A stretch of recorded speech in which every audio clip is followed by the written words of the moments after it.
விவசாயிகள் தற்கொலைகளை தடுக்க தேவையான நடவடிக்கை எடுக்கப்படும் என அதிமுக எம்பி தம்பிதுரை கூறியிருக்கிறார். டெல்லியில் போராட்டம் நடத்தி வரும் தமிழக விவசாயிகளை சந்தித்த அமைச்சர் துரைக்கண்ணுவும் தம்பிதுரையும் நமது செய்தியாளரிடம் பகிர்ந்து கொண்ட தகவல்களை இப்பொழுது பார்க்கலாம். தேசிய மனித உரிமைகள் ஆணையம் தமிழக அரசு கிட்ட அறிக்கை கேட்டிருந்தாங்க. ஆனால் ஒரு முழுமையான அறிக்கை இன்னும் வழங்கப்படலை. இதை ஒரு கௌரவம் சார்ந்த விஷயமா பார்க்குதா? ஏன்னா அண்டை மாநிலங்களா இருக்கக்கூடிய கேரளா, கர்நாடகா உள்ளிட்ட மாநிலங்கள் அந்த மாநிலங்கள் என்னென்ன நிலவுது அப்படின்ற விவரங்களை வெளிப்படையா சொல்றாங்க. ஆனால் தமிழக அரசு எங்களுக்கு இந்த மாதிரியான தேவைகள் இருக்குது அப்படின்றத ஒரு கௌரவ குறைச்சலா பாக்குறாங்களா? அதை கேட்காம இருக்கிறதுக்கான காரணங்கள் அதுவாக கூட இருக்கலாம். கௌரவ பிரச்சனை எல்லாம் இதுல கிடையாதுங்க. நீங்க சொல்றது போல ஒன்னும் புள்ளி விவரம் ஏதாவது கரெக்டா பண்ணு சொல்ல முடியுமா? அதுக்காக அரைகுறை சொல்ல முடியாது. இல்ல நான் தான் சொன்ன தற்கொலைன்றது தேவையற்ற ஒரு இது நான் முதலே சொல்லிட்டேன்.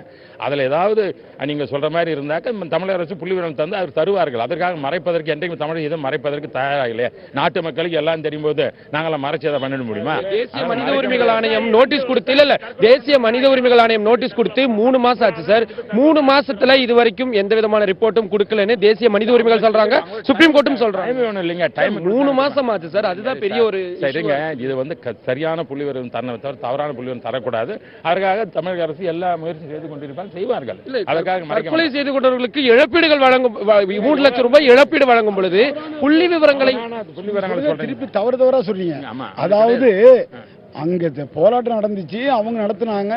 நாங்க உரிய நிவாரணம் அனைத்து உதவிகளும் விவசாயிகள் மாநில அரசு அம்மா அரசு இது எங்களுடைய முதல்வர் செஞ்சிட்டு இருக்காரு. 82 விவசாயிகள் இறந்தாங்க.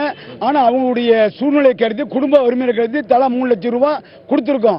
அந்தந்த மாவட்ட ஆட்சித்தலைவர் அறிக்கை கொடுத்திருக்கோம். அதை தான் நம்பணும். யாரோ சொல்றாங்களா நம்ப முடியாது. அந்த 82 பேரே வறுமையினாலையும் விவசாய கடன்களை தீர்க்க முடியாதனால தான் தற்கொலை செய்து கொண்டாங்கன்னு உங்க அமைச்சர்களே பல தருணங்களை சொல்லியிருக்காங்க. அப்புறம் எப்படி சார் நம்ம அதை தற்கொலை விவசாயி இல்லைன்னு சொல்ல முடியும்? இல்லைங்க, அவர் தான் சொல்றாரு நிவாரணம் செய்யறது எல்லாம் செஞ்சுட்டு இருக்குமே, அதுக்கு உதவி செய்யறன்னு சொல்லியிருக்காங்க. இல்ல, உச்சநீதிமன்றம் வெறும் நிவாரணம் வழங்குறது மட்டுமே ஒரு தீர்வா இருக்காது விவசாய தற்கொலைக்கு அப்படின்றாங்க.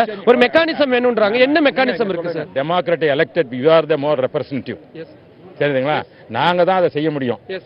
அது செய்து கொண்டிருக்கிறோம். அதுதான் மெக்கானிசம் வேணும்னு உச்சநீதிமன்றம் வரைக்கும் கருத்து தெரிவிக்கிறாங்க சார். என்ன மெக்கானிசம்?